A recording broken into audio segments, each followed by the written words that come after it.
Hello, good morning all of you. Welcome back Nucleon Super 20 classes. आज हम लेकर के आए हैं बीएससी थर्ड ईयर के लिए पेपर थर्ड यूनिट सेकेंड। जो कॉन्स आज का लेक्चर है वो कॉन्सेप्ट ऑफ एच पैरामीटर या कॉन्सेप्ट ऑफ हाइब्रिड पैरामीटर पे बेस होगा। जो ट्रांजिस्टर्स होते हैं उनका कहाँ पे यूज किया जाता है या कैसे उनको दिखते हैं उनके बारे में आज डिस्कस करेंगे। तो जो हाइब्रिड्स पैरामीटर्स होते हैं उनमें दो पोर्ट्स दिखते हैं, लेकिन जनरली हम क्या देखते हैं ट्रांजिस्टर्स में तीन टर्मिनल होते हैं, बट प्रैक्टिकली जब उसका हम यूज करते हैं तो उसमें चार टर्मिनल होते हैं। दो इनपुट के लिए यूज किए जाते हैं और दो आउटपुट के लिए यूज किए जाते हैं। जो हाइब्रिड पैरामीटर्स होता है वो रियल नंबर जो रेडियो फ्रीक्वेंसी की होती है वहाँ पे यूज किया जाता है, और हाइब्रिड ट्रांजिस्टर या हाइब्रिड पैरामीटर्स का जो यूज होगा वो ट्रांजिस्टर कैरेक्टरिस्टिक्स कर्व में यूज करेंगे। और इसका जो यूज किया जाता है वो मेजर करने के लिए किया जाता है, जिससे हम इजीली इसको मेजर कर सकते हैं। और रेडली सप्लाइड फॉर मैन्युफैक्चरिंग, जब ट्रांजिस्टर की मैन्युफैक्चरिंग की जाती है वहाँ पे भी हाइब्रिड ट्रांजिस्टर्स का यूज किया जाता है। आइए अब बात करते हैं कि इसके बारे में हम लिखेंगे क्या। तो पहली हेडिंग है इसमें two port representation of a transistor. जो एच पैरामीटर्स या जो हाइब्रिड पैरामीटर्स होता है वो जनरली उसमें दो पोर्ट्स होते हैं, एक तरफ इनपुट होगा और दूसरी तरफ आउटपुट होगा। तो हमने बताया कि ट्रांजिस्टर होता है उसमें तीन टर्मिनल डिवाइस होती है। तो transistor is the three terminal device. Normally transistor में थ्री डिवाइस होती हैं, but for practical purpose it need four terminal. But जब प्रैक्टिकली में यूज करते हैं तो हमें इसके लिए चार टर्मिनल की आवश्यकता पड़ती है। That is to used for input, दो टर्मिनल आपके इनपुट के लिए यूज किए जाएंगे, एंड टू यूज्ड आउटपुट, और उसमें दो आउटपुट के लिए यूज किए जाएंगे। फिर आगे देखते हैं कि why use of H parameter. जो एच पैरामीटर उसका कहाँ पे हम यूज करते हैं या क्यों एच पैरामीटर्स का यूज किया जाता है। तो H parameters are easy to measure. किसी भी चीज के मेजर करने के लिए हाइब्रिड्स पैरामीटर्स या एच पैरामीटर्स को इजीली हम वहां पे भी इसका यूज कर सकते हैं। नेक्स्ट इसका यूज है it can be determined from transistor characteristics curve. जो ट्रांजिस्टर कैरेक्टरिस्टिक्स कर्व होते हैं वहां पे भी एच या हाइब्रिड्स पैरामीटर्स का यूज किया जाता है। Next readily supplied by manufacturing में किया जाता है। दे या hybrids H parameters are real number up to radio frequency में वहां पे भी हाइब्रिड्स पैरामीटर्स का यूज हम करते हैं। अब हम देखेंगे कि जो कॉन्सेप्ट ऑफ एच पैरामीटर्स है या इसका लीनियर सर्किट डायग्राम कैसा होता है। अब लीनियर सर्किट डायग्राम के बारे में या एच पैरामीटर्स कैसा दिखता है उसके बारे में डिस्कस करेंगे। तो ये लीनियर नेटवर्क या टू पोर्ट नेटवर्क या एच पैरामीटर्स को रिप्रेजेंट किया गया है कि for a two port linear network there are four hybrid parameters. कौन कौन से? H11, H12, H21 and H22। यहाँ पे चार आपके एच पैरामीटर्स दिए गए हैं। ये इसका क्या है ब्लॉक डायग्राम है लीनियर नेटवर्क या टू पोर्ट नेटवर्क का। ये पहला पोर्ट है जो इनपुट को रिप्रेजेंट कर रहा है, और ये आपका दूसरा पोर्ट है जो आउटपुट को रिप्रेजेंट कर रहा है। इसमें करंट इनपुट में करंट I1 दी जा रही है और इधर अंदर की ओर करंट हमारा I2 आ रहा है। यहाँ पे B1 आपका क्या है, यहाँ पे इनपुट का वोल्टेज है और यहाँ पे B2 आउटपुट वोल्टेज है। B2 एंड I1 क्या है, ये इंडिपेंडेंट वेरिएबल्स हैं। B1 एंड I2 ये हमारे पास डिपेंडेंट वेरिएबल्स हैं। तो इन वेरिएबल्स का एक फंक्शन वो फंक्शंस क्या होगा। तो जो हमने भी बताया, एक तरफ हमने माना था इनपुट, एक तरफ दूसरी तरफ आउटपुट। इनपुट तरफ हमने जो वोल्टेज लिया था वो था हमारा V1 और उधर करंट थी I1। आउटपुट तरफ वोल्टेज हमारा V2 था और उस तरफ करंट क्या थी, I2 थी। तो क्या है, जो V2 एंड I1 ये इंडिपेंडेंट वेरिएबल्स होंगे and V1 and I2 dependent variable होंगे। तो उनको मैथमेटिकल पोर्शन में कैसे लिखेंगे, तो इसमें लिखेंगे क्या, let V2 and I1 are independent variables. हमने बोला V2 and I1 independent variables हैं and V1 and I2 are dependent variables होंगे। तो मैथमेटिकल पोर्शन में कैसे लिखेंगे, V1 इक्वल टू F, ये फंक्शन है हमारा किसका, I होगा और वहां पे वोल्टेज कितना होगा, V2 होगा। I2 का जो फंक्शन होगा वो I1 एंड V2 का होगा। ये इक्वेशन फर्स्ट मान लेंगे V1 वाली को और I2 वाली को इक्वेशन सेकंड मान लेंगे। इन दोनों इक्वेशन का पार्शियली डिफरेंशिएशन कर देंगे। तो डिफरेंशिएशन करने पे क्या आएगा, dV1 equal to del V1 upon del I1 और V2 कांस्टेंट रहेगा और तब यहाँ पे dI1 हो जाएगा, plus del V1 upon del V2, I1 constant मानेंगे तो वोल्टेज के रिस्पेक्ट में जो दूसरा वोल्टेज हमारा V2 इंडिपेंडेंट वेरिएबल, उसके रिस्पेक्ट में डिफरेंशिएशन करेंगे। सिमिलरली dI2 में करेंगे तो dI2 upon dI1, V2 constant रहेगा। तो जो नीचे फंक्शन लिखा होगा वही यहाँ पे क्या लिखा जाएगा, उसका रियल का डिफरेंशिएशन लिखा जाएगा। फिर यहाँ पे del I2 upon del V2, I1 constant रहेगा, V2 के रिस्पेक्ट में dV2 हो जाएगा। अब इसको क्या करेंगे, h पैरामीटर्स इक्वेशंस में लिखना है। तो now using h parameters equation, जो h पैरामीटर इक्वेशन होगी तो हमें क्या मिलेगी, V1 इक्वल टू H11।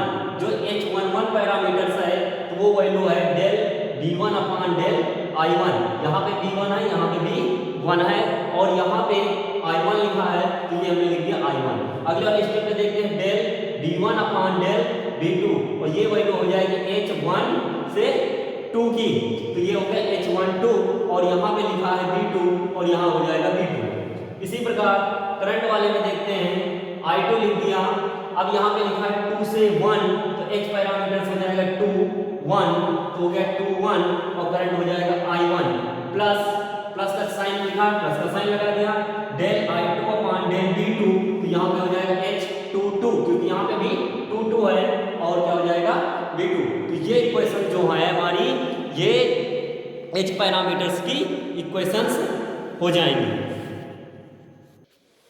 अभी हमने जो इक्वेशंस मानी थी H पैरामीटर्स, तो उसमें क्या माना था कि H11 वो क्या था, del V1 upon del I1 और V2 इज कांस्टेंट। तो ये क्या होगा, आपका कहलाएगा input impedance with open output. OP का मतलब आउटपुट पार्ट का शॉर्ट सर्किट, तो उस कंडीशंस पे V2 की वैल्यू क्या हो जाएगी, 0 हो जाएगी और इसकी जो यूनिट होगी वो यूनिट होगी ओम। ठीक, फिर H12 del V1 upon del V2 और ये आपका कहलाएगा reverse voltage gain with input part open circuit. उस कंडीशन पे I1 की वैल्यू 0 हो जाएगी और ये आपकी डायमेंशन लेस होगी क्योंकि यहाँ पे भी वोल्टेज है और यहाँ पे भी वोल्टेज है और वोल्टेज कैंसिल हो जाएगा। आगे H21 जो है del I2 upon del I1 V2 quantity, ये आपका कहलाएगा फॉरवर्ड करंट है विद आउटपुट पार्ट के लिए और शॉर्ट सर्किट जब होगा तब वहां पे क्या होगा, V2 की वैल्यू 0 हो जाएगी। आगे बात करते हैं और ये भी आपकी डायमेंशन लेस होगी क्योंकि I2 और I1 ये दोनों करंट है और ये कैंसिल हो जाएंगे। H22 तो del I2 upon del V2 की जगह पे हमने पुट किया था, ये आउटपुट एडमिटेंस है और कब, इनपुट पार्ट में जब आपका सर्किट ओपन होगा उस कंडीशंस पे I1 की वैल्यू 0 हो जाएगी और ये भी आपका माइक्रो ओम्स में होगा या ओम्स में इसकी यूनिट दी जाएगी। अब हम बात करेंगे ये जो चारों चीजें हमारे 4 पैरामीटर्स हैं, इन चार पैरामीटर्स की डिफिनेशंस क्या हैं, उस जो डिफिनेशंस बनती हैं इन चारों पैरामीटर्स को हम कहते हैं ट्रांजिस्टर पैरामीटर्स। तो आइए अब डिस्कस करते हैं ट्रांजिस्टर पैरामीटर्स के बारे में। अब हम बात कर रहे हैं ट्रांजिस्टर्स पैरामीटर्स और किसमें, कॉमन एमिटर मोड में। तो ये कॉमन एमिटर मोड में ट्रांजिस्टर्स कर्व को रिप्रेजेंट कर रहा था। उस कंडीशंस पे हम सबसे पहले आज बात करेंगे इनपुट एम्पीडेंस के बारे में कि इनपुट एम्पीडेंस को हम लिखेंगे HIE, H और सफिक्स में I, E से इसे रिप्रेजेंट करेंगे। तो इसकी डिफिनेशन क्या कहती है कि जो आपका एमीटर हमारा क्या कॉमन होगा, तो उस समय जो बेस और एमीटर के बीच बैटरी लगी थी उसमें जो चेंजिंग आएगी अपान में जो बेस करंट है उसके रेशियो को क्या करेंगे, जब हमारी बैटरी एमीटर और कलेक्टर के बीच की बैटरी को अगर हम कांस्टेंट कर दें तो वहाँ पे जो निकल करके आएगा वो होगा आपका इनपुट एम्पीडेंस। और इसकी जो रेंज होगी वो 500 से लगा के 2000 ओम के बीच में होगी। तो क्या लिखेंगे इसमें, it is defined as the ratio of change in, कौन सा, इनपुट जब दिया जा रहा है, इनपुट बेस वोल्टेज मतलब BE to the change in input, मतलब जब आपकी जो बैटरी लगी वो इनपुट के केस पर है तो जो करंट भी होगा वो किस में होगा, इनपुट के केस में। बेस करंट एट आउटपुट जो निकल रहा था, जो आउटपुट निकल रहा था वो कलेक्टेड वोल्टेज होगा इज कांस्टेंट होगा। तो HIE का फॉर्मूला बन गया del BE upon del IB, और बैटरी जो हमारी है कलेक्टेड और एमीटर्स के बीच जो बैटरी लगी थी उसको कांस्टेंट कर देंगे। हमने बोला इसकी जो रेंज होगी वो 500 से लगाकर 2000 ओम के बीच में इसकी रेंज रखेंगे। अब इसके हम नेक्स्ट की बात करते हैं।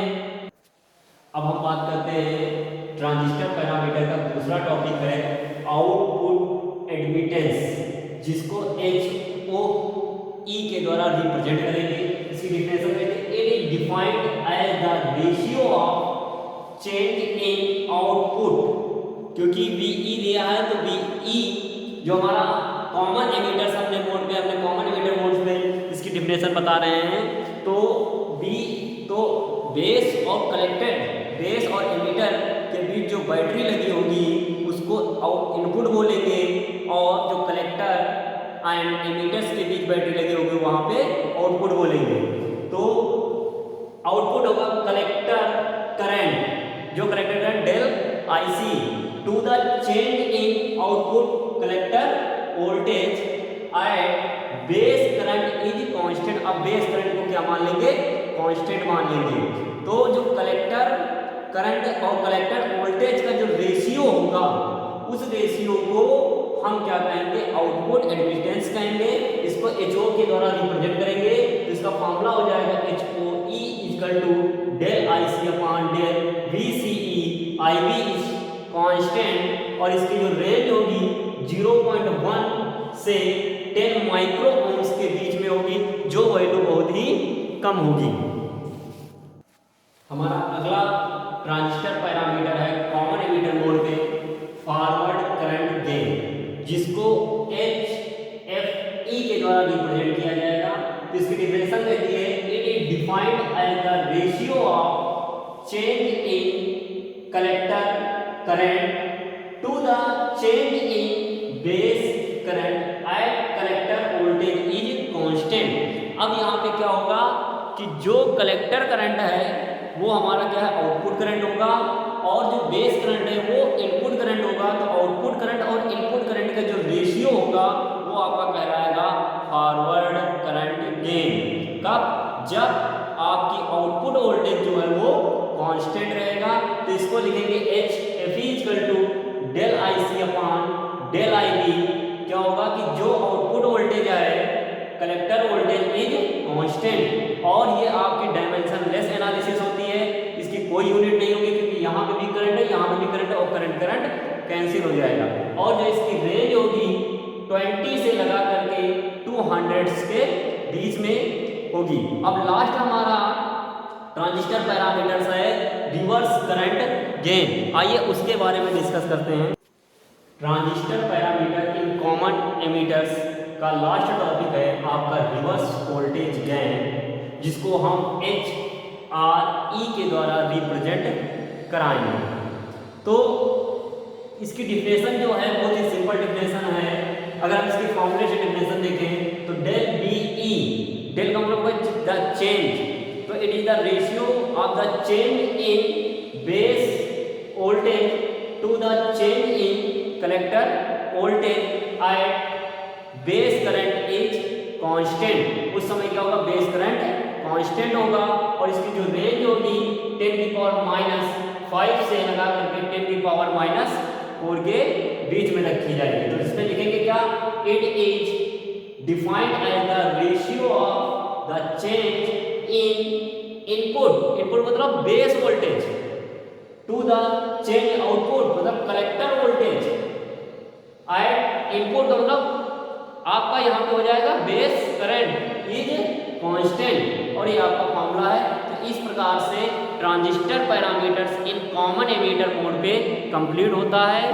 तो आपको वीडियो कैसा लगा है सभी लोग कमेंट बॉक्स में हमें बताएं। Thank you.